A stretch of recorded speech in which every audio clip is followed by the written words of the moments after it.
मे साखरे नाम विश्रुतम् येषां चरणसान्निध्यात् जीवा मुक्ता भवन्ति। साखरे वंशविख्यातं ज्ञानदानपरायणं विनायकं गुरुं वन्दे भवबन्धविमुक्तये। ज्ञानप्रतापविलसत्वचनामृतं च अद्वैतभावपटुता हितबुद्धिरस्य ज्ञानेश्वरस्तु भगवान् अवतीर्णैव। श्रीरंगनाथ गुरुराज नमोस्तु तुभ्यं। हे आता ठेवलेले शीतोष्ण वर्षाकाळ ईश्वरी नियमाचा लागे ताळ। परी दुष्ट जे का खळ त्याचे विचार समजेना। मानवाचे अतर्क्य मत कदा न कळे त्याचा हेत। मुंगी ते ईश वर्षाकाळ कळत परी न कळे मानवी लघुशंका। मनुष्य लघवी करी मुंगी वाहतसे त्यापुरी। मानवी मताची अतर्क्य थोरी ब्रह्मदेवाही न कळे। मन हे महा ओढाळ त्या योगी कर्तृत्व भोक्तृत्व फळ। सुख दुःख मनाचा खेळ मानव हे नाव त्या योगी। मानवांची अघटित करणी बळ दिसे निषिद्धाचरणी। शांतीचे बीज खंडोनी निंदा द्वेष वाढविले। श्री संत सावतामाळी चरित्र या या ग्रंथाचं अध्ययन चालू आहे। अध्याय 9 आहे। यामध्ये असा विषय आलेला आहे की काळानुसार जे इतके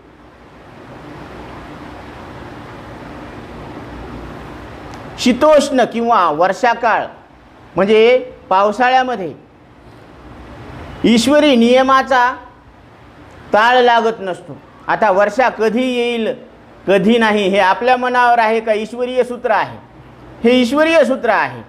परी दुष्ट जे का खळ त्यांचे विचार समजेना। मग जे दुष्ट लोक आहेत त्यांचे सुद्धा विचार कसे आहेत हे लक्षात येत नसतं।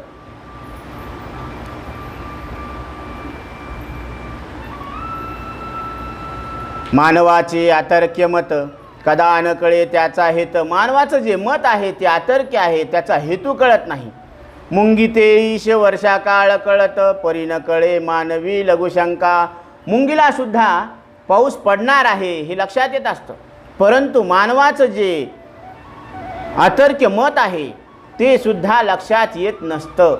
कारण त्यानं केलेली जी काही लघवी आहे, मनुष्य लघवी करी मुंगी वाहतसे त्यापुरी। त्या पुरामध्ये मुंगी वाहती हे पाप झालेलं आहे।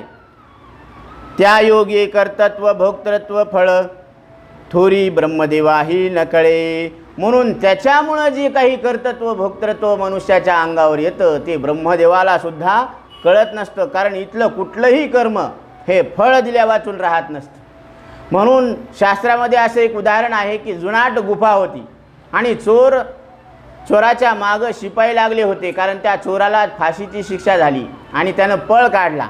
तो पळत पळत जंगलामध्ये त्या गुहेजवळ आला आणि गुहेमध्ये त्यानं शिरकाव केला। इतक्यामध्ये कोळ्यानं त्याला जाळं विणलं, त्याच्या तोंडाला, गुफेच्या तोंडाला जाळं विणलं।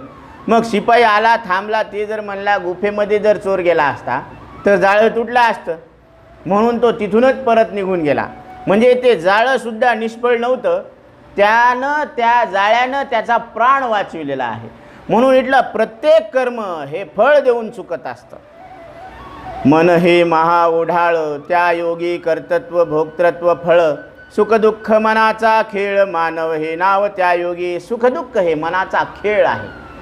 मनामध्ये जर आपण सुख अनुभवाला येत असताना सुद्धा त्याला दुःख या दृष्टीनं पाहिलं तर ते दुःख ठरतं, आणि मनामध्ये दुःखाला जर आपण सुखाच्या दृष्टीनं पाहिलं तर ते सुखच ठरतं। कसं पहा, आता बाळांपणाच्या ज्या वेदना असतात त्या बाळाला आणि त्या आईलाच माहीत आहे की किती वेदना होतात। आकांतू धाये ओ जननी दुःखे मोकलिले।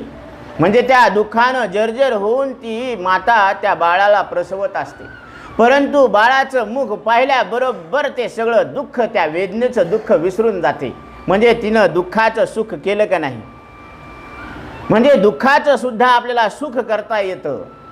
तसं जर आपल्याला हे सगळं व्यवहारामध्ये अनुकूल वातावरण आहे, परंतु एका क्षणामध्ये आपण विचार केला की हे नष्ट होणार आहे, तर आपण ह्या सुखाला सुद्धा दुःख समजून जे न संपणारं सुख आहे त्या परमात्म्या परमपित्याच्या ओळखीत शोध घेण्यासाठी आपण निघून जाऊ. हा विवेक आहे. हे विवेकानं ठरवलेलं आहे की इथलं सुखसुद्धा काय आहे. म्हणून व्यवहारातलं सुख हे मित्राच्या वेशात आलेला शत्रू आहे. शत्रू तर उघड उघड सांगतो की मी शत्रू आहे, परंतु व्यवहारातलं सुख हे मित्राच्या वेशात आलेला शत्रू आहे. कारण हे सुख नष्ट झालं की त्याला भयानक दुःख होत असतं. म्हणून मुलं नसलेलं चांगलं, पण मुलं होऊन मेलेलं हे त्याच्यापेक्षा वाईट आहे. म्हणून संपत्ती नसणं चांगलं, पण संपत्ती आली आणि चोरून नेली, भयानक दुःख आहे. म्हणून विषय असताना दुःख, विषय मिळवताना दुःख, ते सांभाळण्यामध्ये, आणि त्याचा वियोग झाला की परत दुःख. म्हणून हे विषय तरी कैसे रोहिणीचे जळ जैसे, जसं मृगजळ असतं तसे हे विषय आहेत. आणि या विषयाला जाणणारा मात्र कसा आहे, अधिष्ठान रूप आहे, तो सत्य आहे. तो येत नाही, जात नाही, बदलत नाही, मरत नाही, म्हणून तो सत्य आहे. आणि हे तुमचं आमचं सगळ्यांचं वास्तविक स्वरूप आहे. मानवाची अघटित करणी, बळ दिसे निषिद्धाचरणी, शांतीचे बीज खंडोनी, निंदा द्वेष वाढविले. मानवाची अघटित करणी आहे. ह्याच्या निषिद्धा म्हणजे निषिद्ध म्हणजे जे शास्त्रानं करू नका असं जे सांगितलेलं आहे, तर त्याच्या उलट तो वागत असतो. जे करू नका म्हणून सांगितलं ते मुद्दाम करते, आणि त्या केल्यामुळं शांतीचं बीज खंडून जातं, आणि मग निंदा आणि द्वेष वाढत जातात. ओंकार स्वामीने समजूत केली, ती वरी वरी मान्य दाविली, दुष्टकृती आरंभिली, महादुष्टे अघोर. ओंकार स्वामींनी सगळ्याची समजूत घातली, कारण जे गटाधिकारी होते ना, अध्यक्ष होते, म्हणून त्यांनी सगळ्यांना समजून सांगितलं.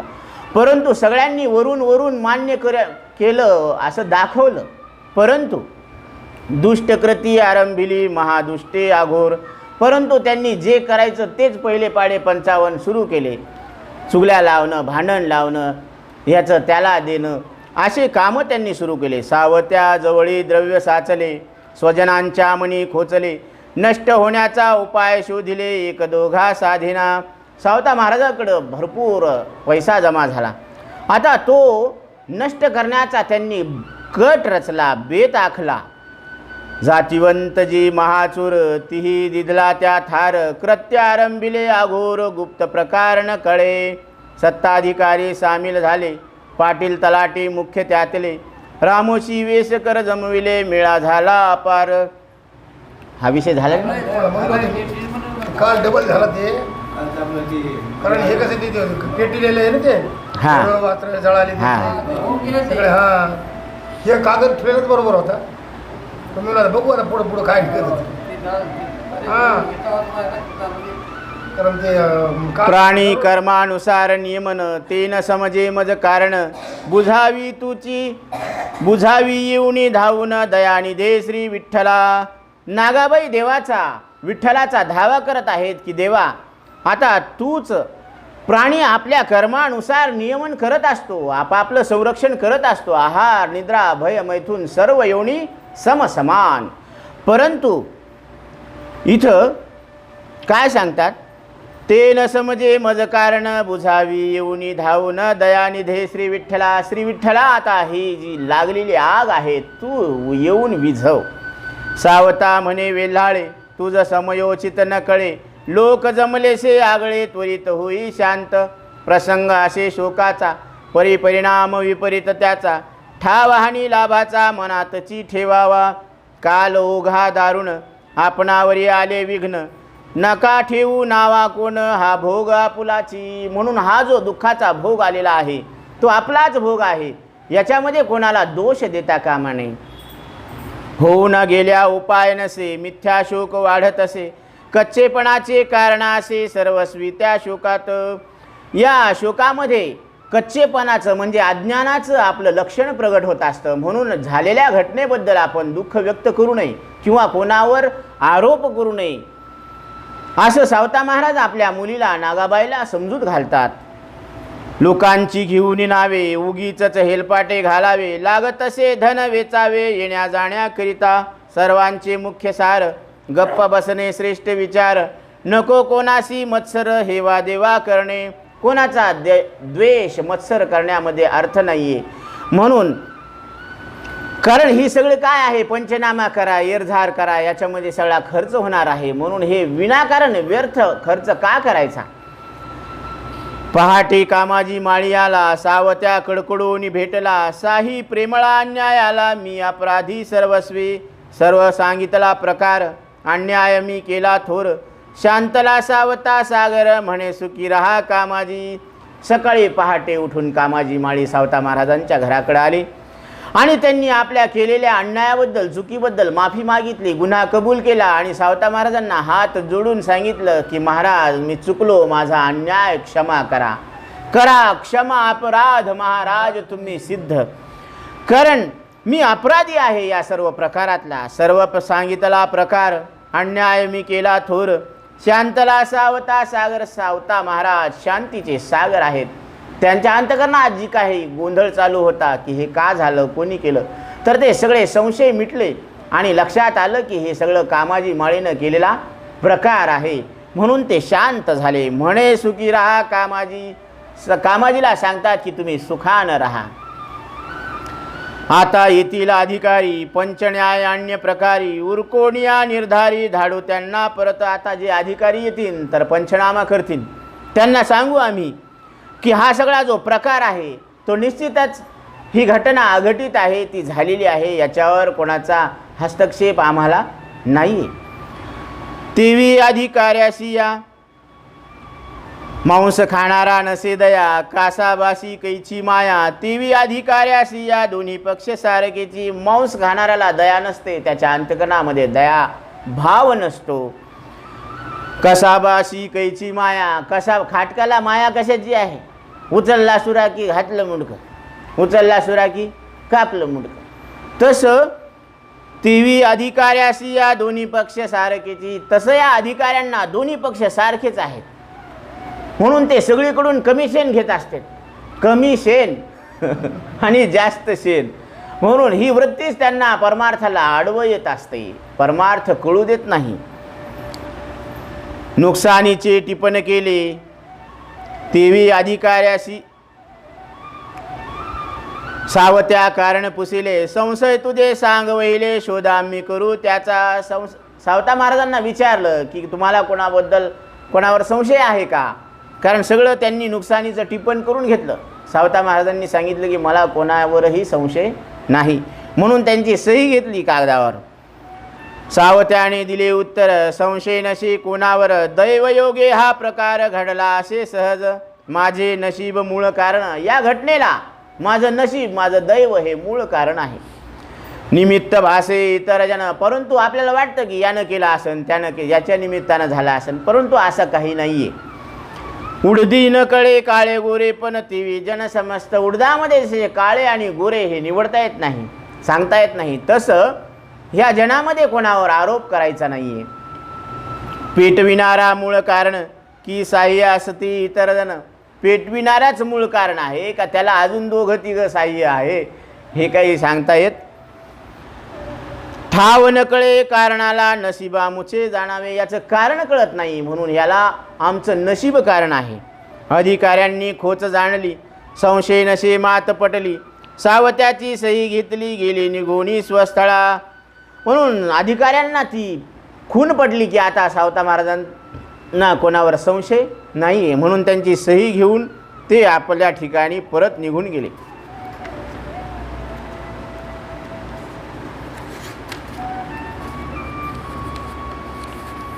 अधिकारी निघून गेले, गावाचे लोक मग जमले. अतिमनी हळहळले, मिती नसे तयाला. सावत्या आले शरण, अनुतापे प्रायश्चित्त झाले पूर्ण. अभिमान झाला दहन, द्वेष पूर्ण मावळला. द्वेष निंदा त्रास दिला, परिसत्व कस ओळखिला. अंतरी मग पालट झाला, द्वेष गेला समूळ. सावता महाराजांचं सत्वनिष्ठता या लोकांनी पाहिली आणि दुष्ट भाव अंतकरणातला निघून गेला आणि सावता महाराजांना हे सगळे शरण आले. कारण जोपर्यंत 24 कॅरेटचं सोनं हे धगधगत्या अग्नीमध्ये जळत नाही, तापत नाही, तोपर्यंत त्याचं अस्तित्व म्हणजे त्याचं प्युअरिटी ही लक्षात येत नसते. तसं सावता महाराज हे दुःखामध्ये जर्जर असताना सुद्धा त्यांची सत्वनिष्ठता पाहून लोकांच्या अंतकरणामध्ये पालट झाला आणि दुष्ट भाव हा प्रेमामध्ये परिवर्तित झाला. अंतरशोधन थोरसार हेची जपजपाचे प्रकार, संत संघाची इच्छा प्रखर वाढली से सर्वांची. सगळ्यांच्या अंतकरणामध्ये पालट झाला आणि संत संगतीची जबरदस्त इच्छा त्यांना प्रगट झाली. अंतरशुद्ध याचे सार, सत्यासत्य शोधुनी सत्वर, सत्यपोसी निरंतर सर्वसार. शास्त्राचे जे शास्त्राचं सार सत्य आहे ते सार मात्र सावता महाराज नेहमी प्रतिपादन करत असतात. सत्य आणि सत्याचा निवाडा करतात. सत्य कळोनी जो न वागे त्याचे जिने निष्फळ वावगे, कुंभपाक भोगावा लागे न चुके जन्म मरण. सत्य कळून सुद्धा तो त्याप्रमाणे वागत नाही, त्याचं जीवन निष्फळ आहे. त्याला कुंभपाक नावाचा नरक भोगावा लागतो आणि त्याला जन्म मरणाच्या चक्रामधून सुटका होत नाही. म्हणून बोले तैसा चाले त्याची वंदावे पाऊले. जो बोलतो तसा वागतो त्याचे वंदन करायला पाहिजे, त्याचे पाय धरायला पाहिजे. नाहीतर बोले आण करी आण तेथे कैचे ब्रह्मज्ञान. एक बोलायचं एक वागायचं, तिथं कुठून ब्रह्मज्ञान प्रगट होणार आहे. म्हणून अंतकरण नियत साफ पाहिजे. नियत में खतरा तो झोली में खतरा. म्हणून अंतकरण शुद्ध पाहिजे. वरी वरी समजूत करी आणि कुशळ असे अंतरी, तो जाणावा महावैरी घातपाताधिका वरिष्ठ. वरून वरून समजल्याचा भाव दाखवायचा, परंतु अंतकरणामध्ये तसंच अज्ञान झाकून ठेवायचं. हा स्वतःचा घाताला कारणीभूत ठरतो. त्यापुढे उपदेश निर्फळ, वेदशास्त्राचे न चले बळ. तिथं त्यांच्यासमोर जो उपदेश आहे तो निष्फळ ठरतो. इथं वेदशास्त्राचं सुद्धा बळ चलत नाही आहे. महादुष्ट पूर्ण खळतो सत्य जाणावा, तो सगळ्यात दुष्ट आहे असं जाणावं. भस्मासूर पूर्ण कामाजी, तोही लागला शुद्ध काजी. भस्मासूर हा पूर्ण कामाजी, भस्मासूरच होता ना तो, परंतु तो सुद्धा चांगल्या मार्गाला लागला. सत्वरी यात्रेसी गेला, सत्वर शरण येऊन आजी प्रायश्चित्त पुसतसे. तो सुद्धा सावता महाराजांना शरण आला आणि प्रायश्चित्त विचारू लागला. महाराज, मी केलेल्या चुकीच्या कर्माबद्दल मी काय प्रायश्चित्त करू, जेणेकरून माझ्या आयुष्याला आलेलं पाप नष्ट होईल. यथोचित दान धर्म केला, सत्वरी यात्रेशी गेला. त्यानं सगळं दान धर्म करून टाकलं आणि यात्रेला निघून गेला. सर्वस्व लाविले पणाला, न दिशे निश्चय पालट. सगळं पणाला लावलं, सगळं दान दिलं, परंतु अंतकरणातला निश्चय मात्र पालट होत नाही. कामाजीचे सहाय्यकारी आले, सावत्या अनन्य शरण गेले. मनोभाव पालटले, फिटले भेद पडळ. कामाजीचे सहाय्यकारी मात्र सावता महाराजांना शरण आल्यानंतर त्यांच्या अंतकरणामध्ये बदल झाला. कसा बदल झाला की त्यांच्या अंतकरणामध्ये जे अज्ञान होतं ते अज्ञान नष्ट झालं आणि आत्मज्ञान प्रगट होऊन ते कृतकृत्य झाले. जे का कुशळ अंतरी त्याशी व्रथा उपदेश थोरी, सत्य न रुजे भीतरी श्रम करी उगीच. जे कुशळ अंतकरणाचे आहेत, वाईट अंतकरणाचे आहेत, त्यांना उपदेशाचा काय होतो, क्षीण होत असतो. सत्य न रुजे भीतरी, सत्य अंतकरणामध्ये रुजत नाही, पेरल्या जात नाहीये का, मग तो सगळा श्रम होऊन जातो. श्रम करी उगीच, व्रथा करी पाठांतर, विनाकारण पाठांतर करतात. सत्य न समजे शास्त्रसार, सत्य काय आहे, शास्त्राचं सार कशात आहे हे कळत नाहीये. म्हणून चहुवेदी जाण साही शास्त्री कारण, 18 पुराणे हरीशी गाती. 4 वेद 6 शास्त्र 18 पुराण हे हरीला गात आहेत. आणि आपण कोण आहोत, हरी आहोत. म्हणजे डायरेक्ट इनडायरेक्ट कोणाला गायला लागलेत, ते तुम्हाला आम्हाला गायला लागलेत. हे आपल्याला कळायला पाहिजे. हे का कळत नाही, कारण आपली जी चाल आहे ती चाल चुकलेली आहे, आपली ताल चुकलेली आहे. म्हणून त्यांच्या तालात ताल मिले सुर मेला तुम्हारा, तो सुर बने हमारा. म्हणून ताल से ताल मिला, पण कोणाच्या? वेदाच्या. आपल्याला ताल है ना, सूर है ना, ताल है. आपल्याला तालही नाही आणि सूरही नाही. म्हणून आपण वेदाच्या तालामध्ये जर ताल मिळवला तर आपला ताल बसतो, ताळा येतो, पडताळा येतो, निष्कर्ष निघतो की मी न मरणारा परमात्मा आहे. मुकाट जनावर सुटले, ते जसे स्वैर भटकले, तैसे यांचे अध्ययन झाले, भटकते झाले शब्दारण्य. मोकाट जनावर जसं पळत सुटतं, त्याला दिशा कळत नाही, वारं भरते त्याच्या नाकामध्ये तसं जीवाच्या नाकामध्ये हे अज्ञानाचं, अहमपणाचं वारं भरलं या. म्हणून हे आपण असं काय करायलो, उचापती करायला लागलो. नसत्या छंदे जग विनोदे विव्हळते. तुकोबारायांना आश्चर्य वाटायला की नसलेला छंद घेऊन उगच रडायला लागले ते. यांच्या रडण्याला काय कारण आहे बरं? नसलेला छंद घेतला, नसलेलं जगाला खरं मानलं, नसलेल्या देहाला मी मानलं, आणि देहाला मी मानल्यामुळं मरणारा मी मानायला लागले. आता खरं सांगितलं तर मरण कोणाचं आहे? देहाचं मरण आहे का आपलं मरण आहे? देहाचं. थोडक्यात देहाचं मरण तात्पुरतं, पण देहाचं मरण असताना त्याच्याशी मी एकरूप झाल्यामुळं त्याचं मरण माझं वाटायला ना. देखा पुढीलाचे ओझे, आपुल्या माथा घेईजे, मग कान दाटीजे धनुर्धरा. अर्जुना, दुसऱ्याचं पोतं आपल्या पाठकीवर घेतल्यावर पाठ दुखणार नाही का बरं?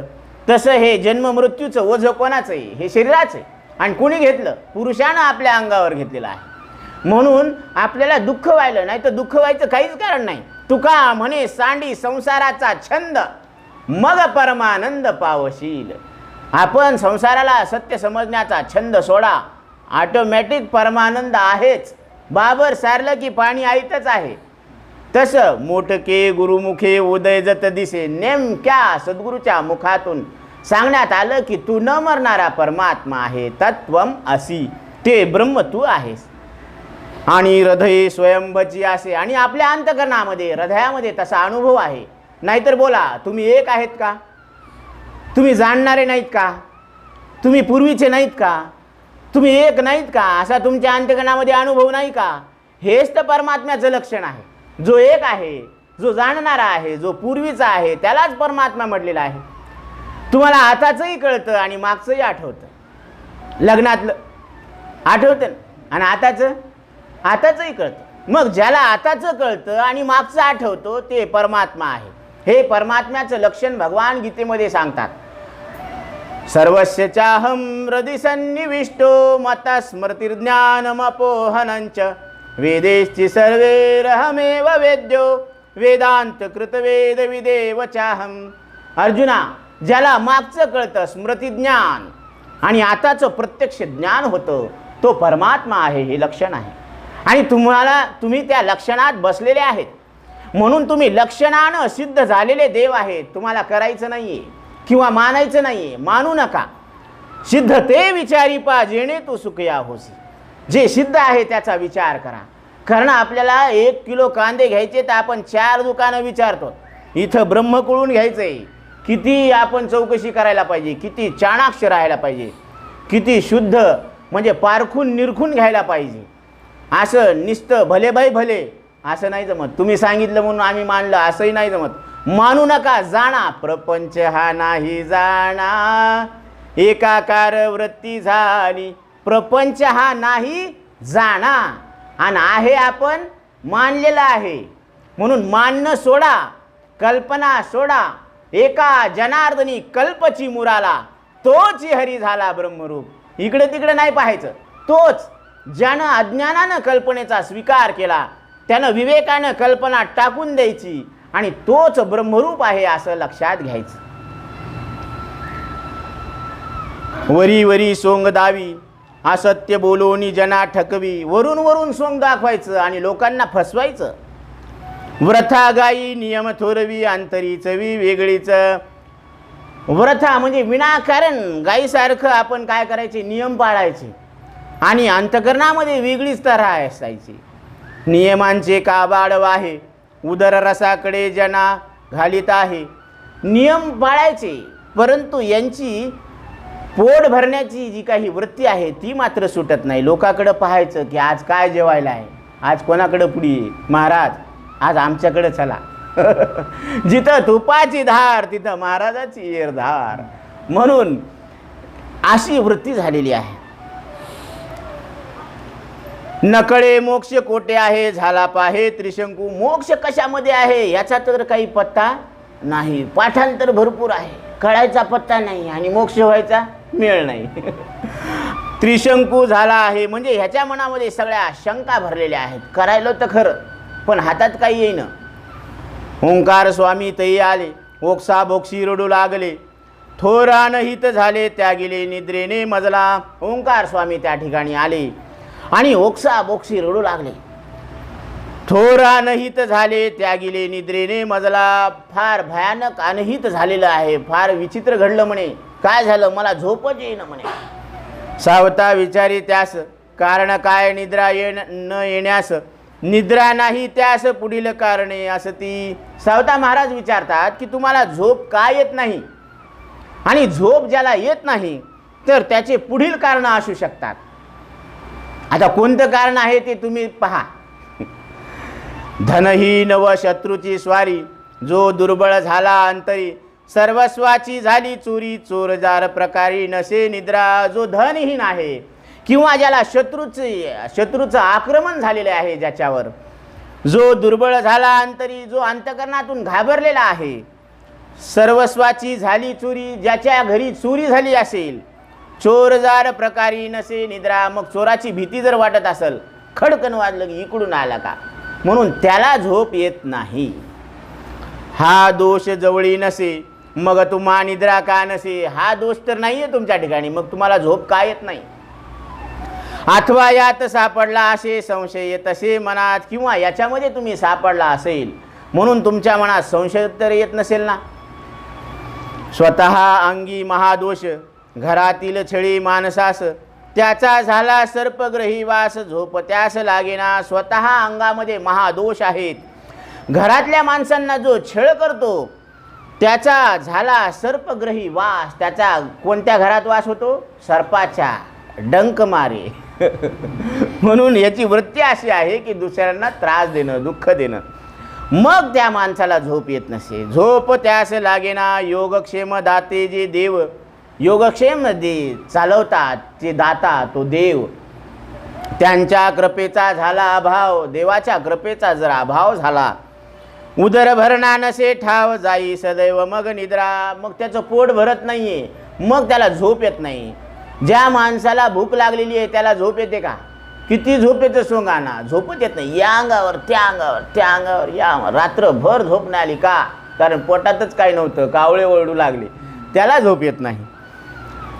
ऐसे ऐक प्राप्त दिसे महासंकट, उपाय ना लाभे चोखट. चिंता उपजली बलकट, गेली सतत मग निद्रा.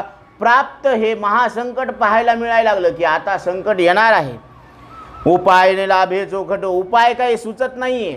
मग चिंता उपजली बळकट, गेली सतत मग निद्रा. चिंता आहे की आता उद्या कसं होईल, उद्या कसं होईल, ही चिंता लागलेली आहे म्हणून झोप येत नाही. ऐकून या ऐसे उत्तर, स्वामीचे खोचले अंतकरण. सांगितले संकट सार अगोदर ऐकलेले. असं ऐकल्यानंतर स्वामीचं मन आतून खेचल्या गेलं की आपली चूक झालेली आहे हे त्यांना पटलं. सांगितले संकट सार, मग ते संकट सगळं सांगून टाकलं त्यांनी सावता महाराजांना. जे अगोदर ऐकलं होतं, तुम्हा आधी नाही कथिले, तुम्हाला आम्ही पूर्वी सांगितलं नाही, ही आमची चूक झालेली आहे. ते मज पाप घडले, तेले अंतर दुखावले, निद्रे त्या गेले मजला. ते तुम्हाला आम्ही आधी सांगितलं नाही, हे पाप झालेलं आहे आमच्या हातून, म्हणून आमचं अंतकरण दुखावलेलं आहे आणि त्या योगानं आम्हाला झोप येत नाही. सावता म्हणे स्वामीस, जो सत्य ओळखे मानस, प्रतिकार करी असत्यास, तोची गुरुपदास योग्य. सावता महाराज सांगतात, स्वामी जो सत्य ओळखून मनामध्ये ठेवतो, प्रतिकार करी असत्यास, आणि असत्याला प्रतिकार करतो, खोट्याला प्रतिकार करतो, तोची गुरुपदास योग्य, तोच गुरुपदाला योग्य आहे. शिष्याची होऊनी शिरजोरी, गुरुपणा मिरविती लाचारी. शेकी शिष्य ही निर्धारी, त्यागीती मग गुरुला. शिष्याला जो शिरजोर करून म्हणजे दाबून दुपटून नाक दाबून त्याचं काय करतात, हनन करतात, शोषण करतात. तर गुरुपणा मिरविती लाचारी, आणि त्या लाचारीमुळं गुरुपणा मिरवतात की आम्ही यांचे गुरु आहोत आणि आमचा इतका शिष्य संप्रदाय आहे, झुंडीच्या झुंडी येतात आमच्या शिष्य, अशा गुरुपणाला मिरवतात. शिखी शिष्यही निर्धारी त्यागीती, मग गुरुला, मग ते शिष्य सुद्धा कदरू त्या गुरुला सोडून देतात. गुरुने शिष्य त्यागावा, अयोग्य म्हणून लेखावा, न कदा थार द्यावा, अवज्ञाखोर शिष्या ते. गुरुनं शिष्याला म्हणजे शिष्यानं गुरुचा त्याग करावा, अयोग्य म्हणून लेखावा. शिष्य म्हणतो की हा गुरु अयोग्य आहे असं म्हणून जो त्याचा तिरस्कार करतो, त्याला सोडून जातो, अशा हरामखोर शिष्याला स्वतः जवळ पाय सुद्धा ठेवू देऊ नये, असं इथं स्पष्टपणे सांगितलेलं आहे. गुरुने शिष्य त्यागावा, अयोग्य म्हणून लेखावा, न कदा थार द्यावा, अवज्ञाखोर शिष्या ते. असो जे यथा काले घडले, त्या कारण अनेक झाले. असो जे काही घडलं त्याला वेगवेगळे कारण झाले. अयोग्यपण स्पष्ट सांगितले आपले असे थोरपण. तुम्ही तुमचं अयोग्यपण स्पष्टपणे सांगितलं ना, ठीक आहे म्हणे. आपले असे थोरपण हा तुमच्या अंतकरणाचा मोठेपणा आहे. ओंकार स्वामी सावता महाराज सांगतात, माझ्या दृष्टीने कोणी दोषी न दिसे या कार्याशी. माझ्या दृष्टीनं या कामामध्ये कोणी दोषी दिसत नाही. या कार्यामध्ये साह्य झाले पूर्वकर्माशी, हिची सर्वस्वी सार. हे सगळं पूर्वकर्म ह्यालाच जबाबदार आहे आणि त्याच्यामुळंच हे सगळं झालेलं आहे. सुखदुःख हा लाभ हानी, ही न देती परकी कोणी. कोणी सुख देत नाही, कोणी दुःख देत नाही, किंवा कोणामुळं लाभ होत नाही किंवा कोणामुळं हानी होत नाही. ही न देती परकी कोणी, हे दुसरं कोणी देत नाही आपल्याला. जैसी असे सुकृत दुष्कृत खाणी, लाभ निर्वाणी तैसा होय. जसं आपलं पाप असेल किंवा पुण्य असेल त्याच पद्धतीनं आपल्याला तो भोग भोगायला मिळत असतो. ऐकोणी ऐसे उत्तर स्वामी बोलती चतुर, माझा विश्वास स्वतःवर नसे तो असे तुमचे ठाई. असं उत्तर ऐकून सावता महाराजांचं ओंकार स्वामी सांगतात की माझा तुमच्यावर विश्वास आहे, माझ्यावर विश्वास नाही, पण माझा तुमच्यावर विश्वास आहे. मूर्त प्रेम आढळ श्रद्धा, धर्मी नसे माघार कदा. तुम्ही मूर्तिमंत आढळ श्रद्धेचं ठिकाण आहेत. तुमच्या ठिकाणी धर्म कधीच माघार घेत नाही. कदा न पावे दुःख बाधा, घेतला बोध तुम्हापासून. तुम्ही कधी दुःखाची बाधा लावून घेत नाही. दुःखामध्ये सुद्धा तुमचं अंतकरण कसं स्थिर राहतं आणि सुखामध्ये सुद्धा तुमचं अंतकरण स्थिर राहतं. नसे तो असे घेतला बोध तुम्हापासून. हाच बोध मी तुमच्यापासून घेतलेला आहे की सुखदुःखामध्ये आपण कसं राहायला पाहिजे, अविचल राहायला पाहिजे, आपलं अंतकरण ढासळायला नाही पाहिजे. निष्फळ नसे समागम, सत्याने रक्षी सूर्यधाम. तपे रक्षिता भूमी परम, तिन्ही काला आधार. तुम्ही तिन्ही काळाला आधार आहात. तुमचा समागम हा निष्फळ ठरत नाही.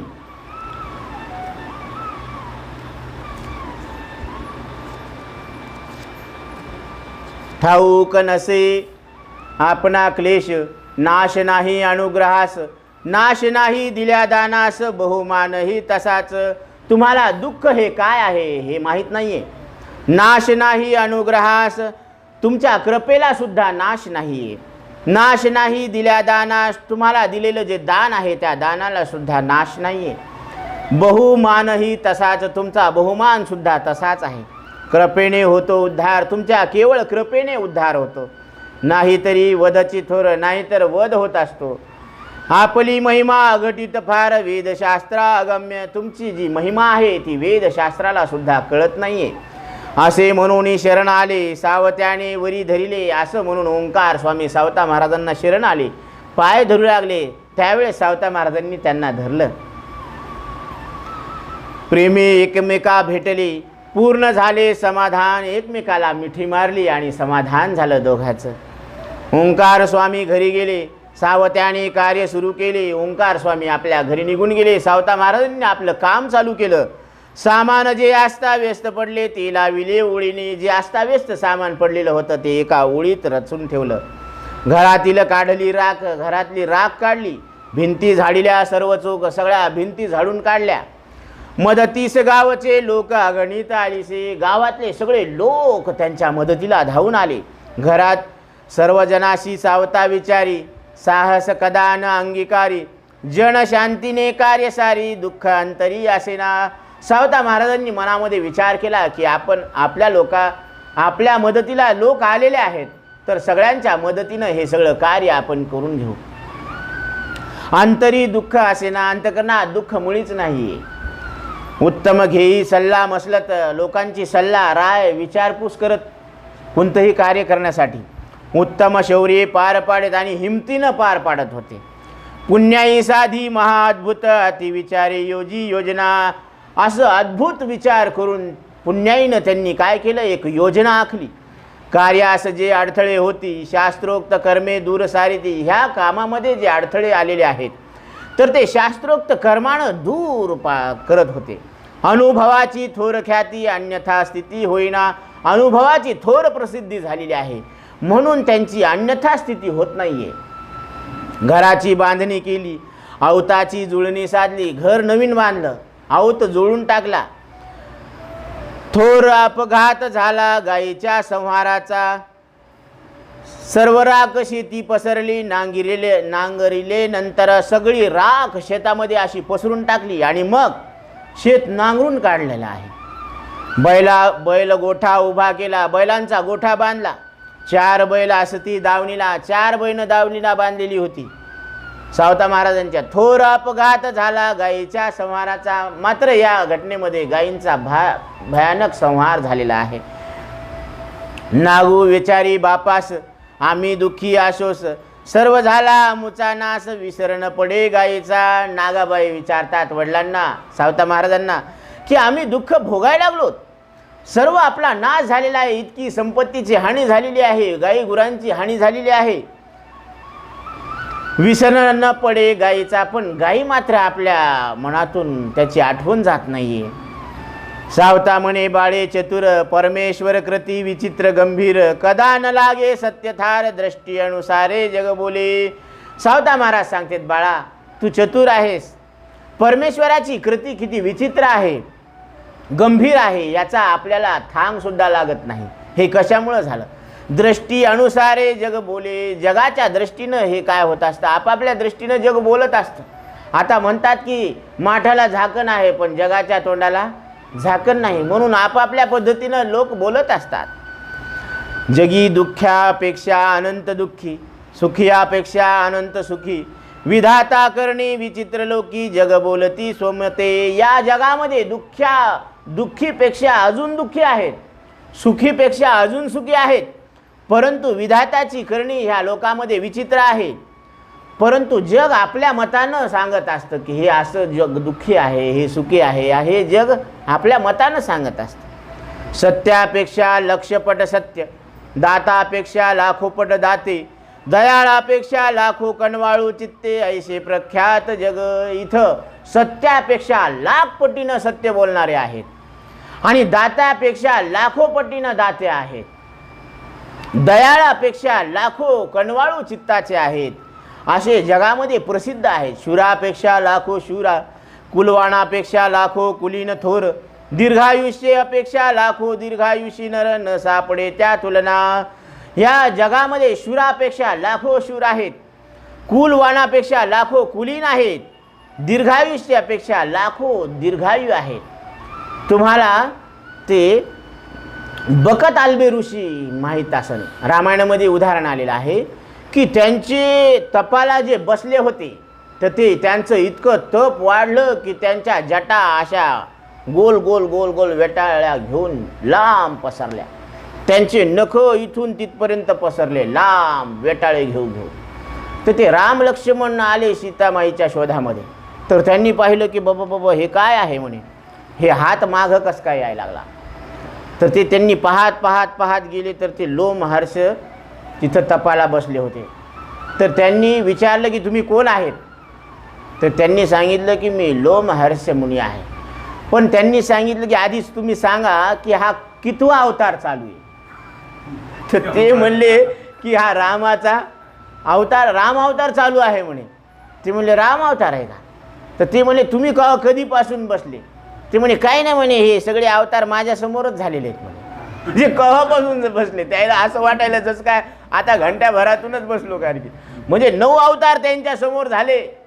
असे लोमहर्ष यांना एवढं आयुष्य होतं की एक अवतार झाला की एक केस गळून पडायचा, इतकं आयुष्य होतं त्यांना. म्हणून आयुष्यापेक्षा लाख आयुष्य मोठं आहे. पण न सापडे त्याला तुलना सापडत नाहीये. म्हणून सर्वांचे सत्यसार समूळ त्यागावा अहंकार. परंतु सगळ्याचं सार एकच आहे की मुळा सगट अहंकार त्यागावा. अहंकार गेला तुका म्हणे देव झाला. कारण अहंकार गेला की आपलं देव पण लक्षात येत असतं.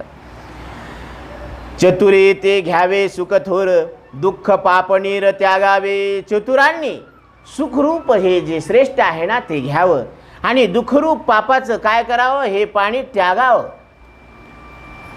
विश्वी भरला विश्वांभर सुखरूप सत्यसार. चतुरे ते घ्यावे सुखथोर दुःख पापनीर त्यागावे.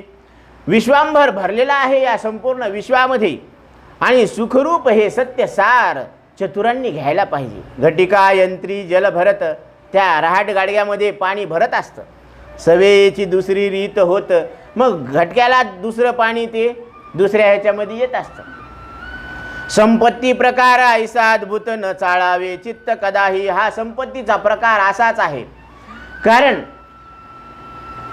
कारण काय की ह्या चित्ताला चाळू नये. ही संपत्ती येते आणि जाते.